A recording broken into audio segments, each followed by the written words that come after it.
So then we go to 2017. So this was the year where the Switch came out. So I've played a lot of games. I wanted to play everything on my Switch. This is the I played indie games before this. I've always loved indie games, but since the Switch has come out, it's like I found like a new love for indie games. And now in 2019, it's a bit different because I have an Xbox One as well, and I have Game Pass for it. And a lot of indie games are free to play on Game Pass. So now I would say I probably use my Xbox more for indie games. But at that time the Switch was new, didn't really have much to play for it. So I played as much indie games as I could. So at number 21, like that's how many games I've played that year. I have Graceful Explosion Machine. Didn't really have that much fun with it, honestly. It's a shoot 'em up, and if you like shoot 'em ups, I would really recommend this because the colors are really vibrant, the music is great, it's addictive. But I just found out that shoot 'em ups aren't really my thing, which I knew beforehand. But I don't know. It just looked fun, this game, and it came out in like April or something, so it was like the second month of the Switch. So I just really wanted to try it. It was like $8 or something. Then at 20, I have One Two Switch, which I wouldn't really recommend to people, especially at €50, which I bought it at. I just bought Breath of the Wild and One Two Switch as my launch games, but I kind of regretted that. But at the same time, I had fun. The first month it was really fun to play One Two Switch. But it didn't have much content and it was way too expensive. So yeah, I mean it's fun, but it's just not a great game, I guess, if that makes sense. And after like the first month, I didn't play it anymore at all. At 19, I have Lightfield, which is a game that I played on my Xbox One. It's like a sci-fi racer platformer type game. It's kind of fun. You have to like follow a pattern. It's just like a racing course, but then you could like jump over some obstacles and then follow like a small path, or choose between another path which is faster but some take more risk. It's like really platformy, even though it's a racing game, and that's really fun. But at the same time, it's kind of a confusing game. I often try to follow the path, but then it says that I'm taking the wrong path or something, and it doesn't really count my lap and things like that. I don't know. It seemed the idea is really fun. That's the thing. I just love that idea, but the execution maybe wasn't as fun. So that's unfortunate. Then at 18, I have Sonic Mania, and I'm not the biggest fan of Sonic games. I've played a bit of Sonic the Hedgehog 1 and 2, and I have to say that Sonic Mania is a lot better than those two games, honestly, and that's impressive, I think, because the first two games are pretty decent. There's a lot less like spike traps, that are really annoying and random. The level design is so much better. The music is great. There's so much playthroughs you can go through. But honestly, I just did one playthrough with Tails and Sonic, and it took me like 5 hours. And I just had fun with it. I had a lot of fun with it, but I don't really feel like I need to play it again because I'm not that much of a fan of Sonic. Then at 17, I have Super Lucky still. I think I'm like halfway through the game, but I haven't finished it because I still don't really know if I like it. It has a lot of charm. Lucky is a really fun character, but the gameplay is really simple, and it's kind of like a 3D platformer that I've played before. Like it just reminds me of like 3D Mario stuff that I've played before, but not as good. It reminds me sometimes of Banjo-Kazooie. Some have more like Crash Bandicoot type levels. It's just a mixture of like a lot of things that are good in 3D platforms, and that's the thing that's most fun. It has like 3D Mario like sections, it has Banjo-Kazooie stuff, and it has like Crash Bandicoot like levels. That's what makes it fun. But the execution is probably less good than all those three games. At least you would expect them to be better years later. That's more what it is, because a lot of those games are older games. So yeah, a fun game, but not great. So I want to play more sometime. I'm not really in any rush or anything. And there's now the new Super Lucky still, and that's a lot better. It's for the Switch though, and I have to pay full price for that again and stuff. So probably just gonna continue the original version on my Xbox One, which is pretty much the same version, just less polished from what I've heard. So, it's fine. Then at number 16, I have Mighty Gunvolt Burst. And that's because I've played Blaster Master Zero, which is a couple spots higher on the list, from the same developer.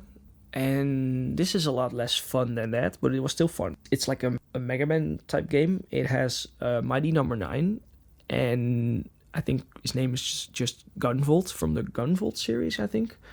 But I mostly played the Mighty Number 9 character and those levels, and basically those levels are pretty much based on Mighty Number 9. So I think this is pretty much a better Mighty Number 9, which I've played some levels of, and it's not as bad as people say, but it's kind of simple and glitchy. So yeah, I mean, if you want to play like a good Mega Man game, this is definitely it.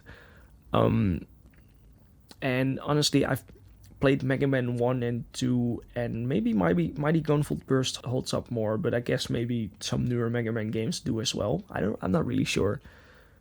I had fun with it, but I'm not the greatest Mega Man fan, so that's why it's kind of low on the list. Number 15, I have Cuphead. And Cuphead, it's really unique, and like it's just amazing how it's like hand-drawn and 1940s cartoon style, like black and white, and that music is amazing, but it goes on for way too long. Like, it's just bosses and boss fights over and over again, with some platforming levels in between. I think they should have put more platforming levels and less boss fights. Now it's like 70% boss fights and 30% platformers. If it were the other way around, I would have loved this game probably, because I like platforming a lot, and I don't really like boss rush games that much. And the bosses are ridiculously hard. It's like you play the same boss like 40 times because you just can't beat him, and then you beat him, and it's not really... I wasn't always that happy with it because it just was frustrating. I think I've beat like half the game, maybe more, but I just was kind of done with it. What I've played, I really liked. It's just fun and it's unique, like I said, and it's like, this is a deep list, so number 15 isn't even that bad. At number 14, I have Brawlout, and Brawlout is a Smash Bros. Clone game, and I'm a huge fan of Smash Bros., so this is right up my alley. I think Brawlout provides some unique gameplay because it doesn't have a grab button, but some characters, they have their special attacks replaced with a grab button, so that makes some characters more unique and more fun. And I think it has original characters that have unique movesets, and I think it just switches up a lot. It gets really creative with the limits of some characters. Some characters can like jump 4 times, some can like jump only 1 time, and stuff like that. And I just had a lot of fun with it. I don't really play it anymore because now I have Smash Bros. Ultimate, and because it doesn't remain fun as long as regular Smash Bros. But it's definitely a fun game, and at like a sale or anything, I would probably recommend it. And it has Yuka and Laylee from Yooka-Laylee now, who are fun to play. Not really my type of characters in the game though, so that's unfortunate, even though I really like Yooka-Laylee. But yeah, fun game. Then at number 13, I have Fire Emblem Heroes, which is a mobile game, and I'm not the biggest fan of Fire Emblem. I've tried the one on the Game Boy Advance, and I didn't get that far with it, but I liked it. Then I have 3 Houses on the Switch now, which I have to play some more to really form an opinion, but I have a lot of games to play right now. But the mobile game, it was really addictive. It was like a sort of card collection game. The characters aren't really cards, but you have to like collect the characters, and it has like that gacha system where you pay like some currency that you earn in the game, and you get like some characters, and sometimes you get a high one, and that's really fun. And I got some pretty high ones. I have like 5 stars. I have 4 5 stars that I like, and I made them level 40. And the only reason I really stopped playing is because, like I said, I have 4 5 stars that I like playing, that are good characters, and that I've leveled up to level 40. and I still can't beat some levels. That's just, I've grinded to make them level 40. I imagine if I only had like 3 or 4 stars, it would have been even harder. Like, it's not fair to. I have rare characters who are high, and the game is still. I still can't really beat some later levels. So that's really kind of why I stopped playing. But I've played it for like a full year, and I've played it like daily, and I've had so much fun with it. Honestly, it's a great game. If you haven't played it, I would really recommend it, and play it until you don't really want to play it anymore. You don't really have to play Fire Emblem like I did. It's just a fun, unique game on its own. But I guess it does help. You know the characters and stuff. So then, like I mentioned before, I have Blaster Mav-Zero here, which is like a unique Metroidvania game. And I really like Metroid games, Metroid type games, or Metroidvanias, how you want to call them. And this is really fun because you have like a character inside of a tank, and you have like a lot of strong attacks in that tank, but sometimes you have to get out of it to go under some like small gaps and stuff, and then you have to like beat mini dungeons, and that's so much fun. That's really unique, and I think that comes from like the original Blaster Master, and this is like some sort of like a remake, but they just did a heck of a job. It's just a really great game, and I've had a lot of fun. I would recommend it to anybody. It's €10 or maybe even 8 or something, and pretty sure I've got it in like a sale for like €5. So I really recommend it for like that little amount of money. Then I have Splatoon 2 at 11.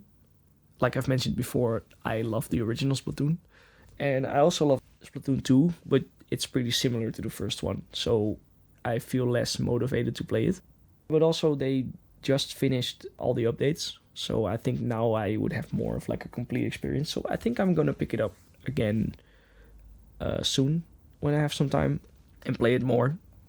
Then at number 10 I have Mario Kart 8 Deluxe, and it's a deluxe version, but at the same time I feel like Splatoon 2 is kind of that, because Mario Kart 8 added some characters, some vehicles, and it added like a whole battle mode finally.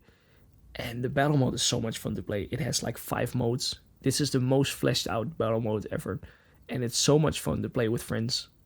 It's like beginner friendly because it's like really random, and it doesn't really involve that much skill, so that makes it really fun to play at like parties and stuff. And Mario Kart 8 Deluxe is like worth the deluxe version. It's like a lot better than the original. Then at number 9 I have Fast RMX, which is also sort of like a deluxe game. I like the original Fast Racing Neo, but Fast RMX is a lot better. It has stats for each vehicle, like speed, acceleration, handling, but now it also has a boost stat, and I think that makes it more fun because it's just more variety in the vehicles you choose. And they've added a lot of tracks. All the DLC from Fast Racing Neo is free, so there's a lot of content in this game. It's €20, and it's often on sale, and it has like content in it that you would expect from like a full $60 game. And I recommend it to anybody, especially if you like arcade racing games like Mario Kart. It has a lot of modes, and the AC Rumble is pretty good actually as well, and it's only like 200 megabytes or something. It's a really small game, even though it doesn't feel like that. These developers are really good at making their games small. Then I have NBA Playgrounds, which is a really fun arcade basketball game. It's like NBA Jam with like 2-on-2 basketball with like ridiculously high dunks and stuff. But it's a card collection game as well, and I love that a lot. I love pulling cards and getting like a high character. And the fun thing as well is it's not, there aren't microtransactions in this game. Like you could buy like a pass for like €10 or something where you have every character. So like there's no loot box system or anything. You could just straight up buy anything. But if you don't want to do that, then you can just grind for the characters. And I did that, and I got a lot of rare characters that I really liked. And the gameplay is really good. It just plays very similar to NBA 2K, which is ironic because NBA 2K or 2K bought the rights for NBA Playgrounds now, and they've made NBA 2K Playgrounds 2 now, which I thought would be then a yearly thing like NBA 2K, but now they're getting like a huge free update for this season. So I might buy that as well, but at the same time, there's like a lot of microtransactions in it because 2K bought it. So the fun, unique indie identity of NBA Playgrounds is really gone now because 2K bought it. So that's really unfortunate. But you know, the original game I really liked. And at that time I would recommend it, but it's outdated now. It doesn't have the teams updated and stuff. So I guess you're better off buying NBA 2K Playgrounds now, which I don't really have. So not sure if I recommend it. But at number 7 I have Mario plus Rabbids Kingdom Battle, which funnily enough I just recently finished. It took me a long time because it's like a really big strategy RPG, and honestly those are kind of outside my comfort zone. Like it's kind of draining, you know. It's kind of, you have to really think through some things and think about some things, and I just played it here and there whenever I felt like it, and now after 2 years I beat it. And what I feel mostly is that each world is too long. Like it has 10 levels in each world, and it only has 4 worlds. I think it would have been much better if they had 8 worlds with 4 levels. And you know, that's mostly it. And I think, you know, it just gets really hard at the end. So defeating each enemy perfectly is not really as motivating anymore. But I just had a lot of fun. It has so much charm, and the Ubisoft team that worked on this is really great. And I hope they do more stuff with Mario, or Nintendo at least. And the game is really cheap now, so maybe I guess I would recommend it. You know, if you can find it for like 20 euros, it's worth trying. Or maybe buy the special edition that has the DK DLC, which I still need to play, which seems to be more fun. At number 6, I have Super Mario Odyssey. And for a 3D Mario game, this is sort of low on the list, I guess. That's because it's my least favorite 3D Mario game. Because my favorite is Mario Sunshine, and then 64, and then probably Galaxy. 64 is really like a sandbox platforming game. And then Sunshine goes more towards, it's a bit more linear. And then Galaxy is really linear. So you could say that I like the combination of sandbox and linear stuff. So that means that I already think that Mario 64 leans a bit too much towards sandboxy. But I think 64, it doesn't lean too much towards sandboxy stuff. But Mario Odyssey, it's way too sandboxy, and it's too many collectibles. I really like Banjo-Kazooie, which is a collectathon, more than Mario 64, but I feel like Banjo-Kazooie executed it so perfectly. Like it had 100 notes, and then 10 jigsaw pieces, and then 5 Jinjos. That's doable, you know, and the notes are always on a path that you should follow, so you'll get the notes pretty quickly. It's the jigsaw pieces that you have trouble with.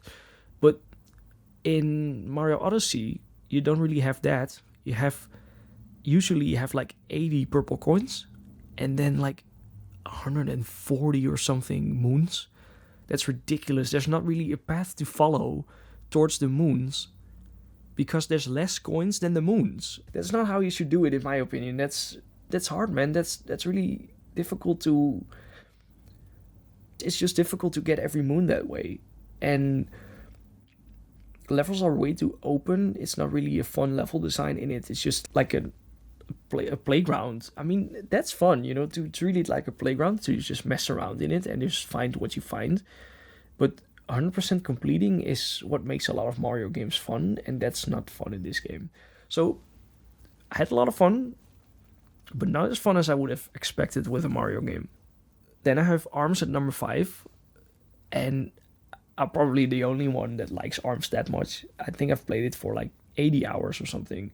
I played it online pretty seriously. Like I wanted to get my rank up high, and I really liked the way Ribbon Girl played, because she could jump more, and that makes you really evasive and stuff, and gives you a lot of movement options. I like the levels. I like the unique characters. It reminds me of Overwatch, but in like a fighting form. And also it's like a fighting game, but not difficult, because like I'm decent at Street Fighter, but I don't really like the combos. And then games like Tekken I really don't like, because it has like button combination combos. So ARMS doesn't have that. It's just about timing, defense, and your movement, and I like that a lot. I really like that. That reminds me of Smash Brothers, but like in 3D, and that's why I like it so much.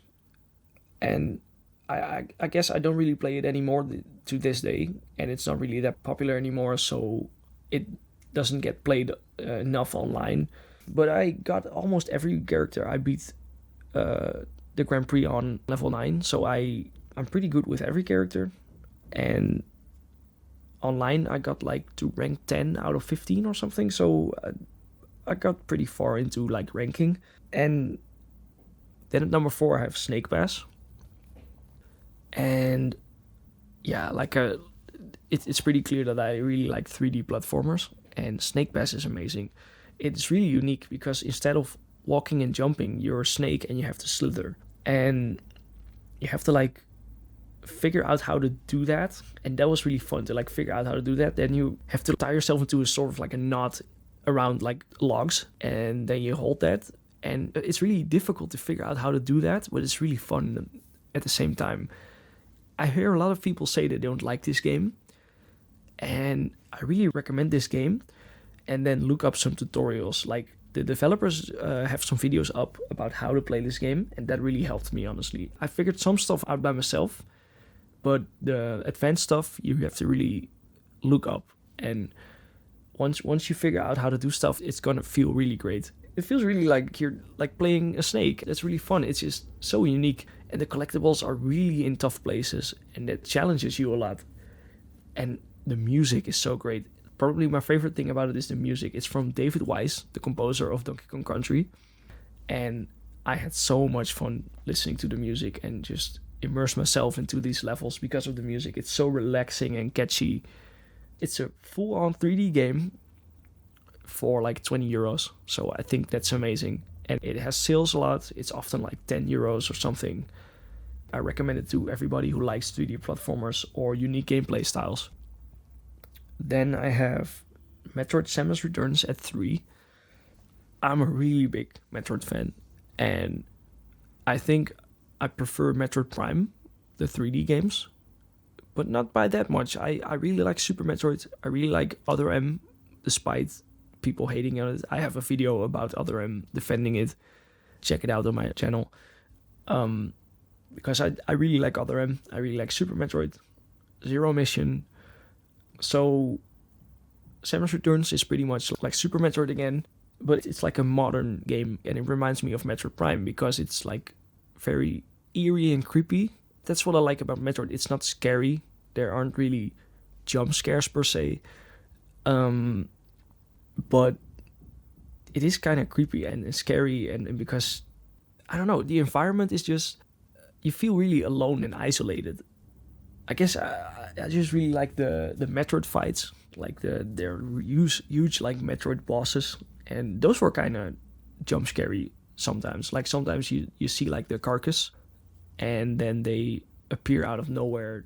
Like they're coming because you see that carcass, and then they're at the moment you don't expect them. They come towards your screen, and you're really like freaking out because it's like kind of scary. But it's not really horror type scary. So that's what I like about Metroid. And the 3D effect is amazing. Like I love the 3D effect on 3DS games. This is one of the few games where I'm glad they didn't put this on the Switch. I love that this was on the 3DS because the 3D effect is amazing. It gives like so much depth in the environment. Every color is like really vibrant and stuff because it has that extra layer of depth. And the environment looks great. There's cutscenes when you defeat a boss, and you could do like very fun cinematic melee attacks and stuff. It's one of my favorite Metroid games of all time. And Mercury's team did a great job on remaking this game. Then at number 2, I have Legend of Zelda Breath of the Wild. And yeah, it's not at number 1, which is probably because I prefer the old school type of Zeldas. Skyward Sword is my favorite, and I like Ocarina of Time a lot. I like the dungeons. I like the backtracking. And Breath of the Wild doesn't really have dungeons, and it doesn't have backtracking really because it's so open. And I don't really like shrines that much. I didn't really like the Divine Beasts, but I still had like a really fun experience because this is like the most in-depth open world game you're probably gonna play. And open world games aren't my thing, and I still liked it a lot. And that's saying something. That's saying how good this game is, honestly, because I don't like Elder Scrolls games, I don't like The Witcher, I don't like open games. But this game is the exception. I really, really started to like this game when the DLC came out, because those shrines in the DLC, they were like dungeon levels. They were really good. They really had you thinking. They took a while, and they were in places where I didn't really look before, which led to me finding other shrines. A huge bulk of the shrines I got because of the places that the DLC shrines were in. And also you had to really look for the DLC shrines. So that made me stumble upon other shrines. I think that was really smart by them. I really enjoyed the game because of the DLC. And also the story was really improved upon in the DLC. The cutscenes were great. Like that cutscene with Urbosa and Mifa. That was so much better than the ones they had in the regular game. Then at number 1, I have Ahead in Time. So Ahead in Time is a 3D platformer. And it reminds me of Mario Sunshine. I've mentioned before that my favorite Mario game is Mario Sunshine. And Ahead in Time reminds me of that. Well, the thing about Mario Sunshine is that you have a world and you have like 6 shine sprites in it. And after you get one shine sprite, like the first one, the level changes a bit. And that's not something that happens in Mario 64, not really. A little bit, but not really. And Ahead in Time takes that and it does that as well. Like you beat a level and the environment in the level changes the next time you have you get like a timepiece is what it's called. That's really fun. The game is really cute. The character, Head Kid, is really cute. She has like a lot of equipable abilities that you can buy with the currency you like the orbs you collect. And that's really fun. Like you can choose to have like a double jump, I think, and like a scooter that makes you really drive faster instead of walking, and like a lot of fun abilities that you have to choose between which you want to have. And sometimes you need the abilities in order to progress, and then you can just equip it for that reason, for that moment. Yeah, I just had a lot of fun, and it's one of the best 3D platformers I've ever played. Usually it's 30 euros, but it goes on sale a lot on Steam, and it's out on the Switch now. Though I would recommend the Steam version because you can mod the game in really fun ways. You can play like Mario style mods. People recreated like Mario levels and stuff, and Mario abilities like Flood from Sunshine. Like the mods are really fun. But the Switch version is still probably great. The frame rate isn't great in this game. It has a lot of like frame skipping and frame drops. But other than that, it's really polished. It looks really cartoonish and really fun. Really challenging levels, but not too challenging. And just the overall atmosphere is fun and happy, and it got me in like a really good mood. And I finished it in like a week. Like I kept playing it. It was so addictive. I don't really have that with adventure games often, that it's just really addictive. Unfortunately, I haven't really played the DLC, which is out. So I think I'm gonna do that soon when I have some more time, when I beat other games.